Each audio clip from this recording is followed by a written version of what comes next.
ठाढ़ी कौशल्या माता तिलकनी रे खेली।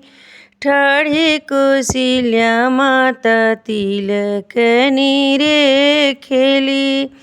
बर्तन लायो बड़ी थोड़ा जी।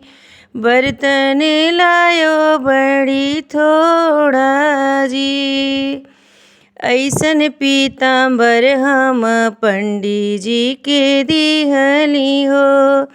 ऐसन पीताम्बर हम पंडित जी के दिहली हो। बाबू के वेद पढ़ाई जी। बाबू के वेद पढ़ाई जी। ठाढ़ी कौशल्या माता तिलकनी रे खेली।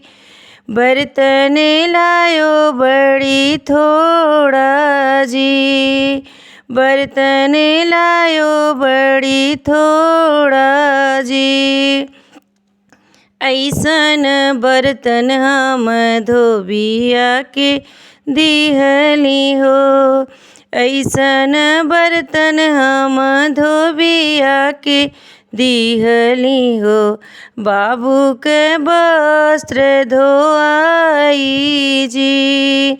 बाबू के वस्त्र धोआई जी।